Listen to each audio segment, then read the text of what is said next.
برآمدے کا بھی کھولنا ہے، سہن کا نہیں، بنات کا کھولنا ہے۔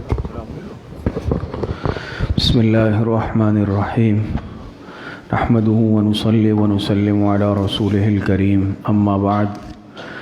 الحمدللہ آج ہمارے لیے بڑی ہی سعادت اور خوش قسمتی کا موقع ہے کہ امیر شریعت حضرت مولانا سید عطاء اللہ شاہ بخاری رحمۃ اللہ علیہ کے نواسے اور ملک کے مشہور عالم دین، خطیب اور مجلس احرار اسلام کے مرکزی نائب امیر حضرت مولانا سید کفیل شاہ صاحب بخاری دامت برکاتہم العالیہ ہماری درخواست پر تشریف لائے ہیں۔ میں اپنی طرف سے برادرم مفتی محمد خالد عباسی صاحب کی طرف سے، ادارے کے تمام اساتذہ اور طلباء کی طرف سے حضرت کو خوش آمدید کہتا ہوں۔ ابھی انشاءاللہ حضرت آپ حضرات کے سامنے انتہائی قیمتی نصائح فرمائیں گے ہم تمام طلباء اور اساتذہ کو، تو تمام طلباء حضرت کے نصائح کو انتہائی غور اور فکر کے ساتھ سنیں، عمل کی نیت سے سنیں۔ اللہ پاک ہمیں صحیح عمل کی توفیق عطا فرمائے۔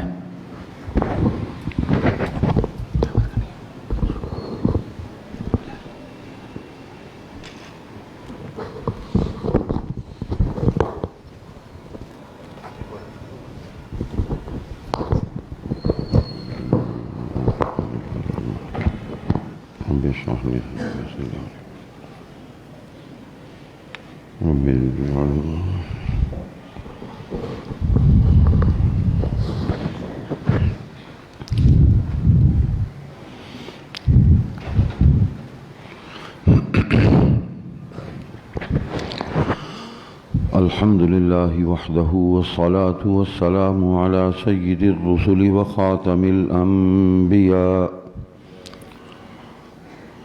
محمد وعلى آله وأصحابه وأزواجه وذرياته وأتباعه وبارك وسلم تسليما كثيرا كثيرا. أما بعد فأعوذ بالله من الشيطان الرجيم. بسم الله الرحمن الرحيم. سبحانك لا علم لنا إلا ما علمتنا إنك أنت العليم الحكيم. قال النبي صلى الله عليه وسلم: إنما بعثت معلما. وقال النبي صلى الله عليه وسلم: خيركم من تعلم القرآن وعلمه. صدق الله مولانا العظيم وصدق رسوله النبي الصادق الوعد الأمين.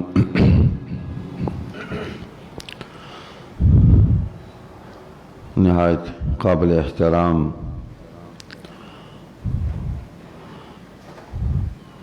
حضرت مولانا مفتی محمد قاسم عباسی صاحب، حضرت مولانا محمد خالد عباسی صاحب،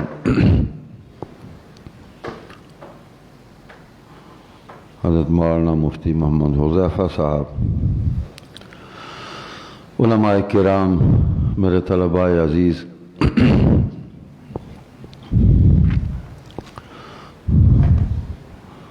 میں اپنے آپ کو اس قابل تو نہیں سمجھتا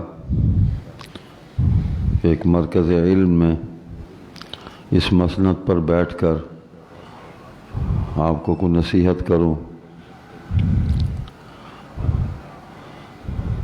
اکابر کی نسبت ہے اور اکابر کی صحبت کا فیض ہے۔ کچھ کہنے، کچھ بولنے کی تھوڑی بہت ایک صلاحیت پیدا ہو گئی، بات سمجھنے کی، بات سمجھانے کی، ورنہ اپنے پاس تو کچھ بھی نہیں ہے۔ ویسے بھی ہر انسان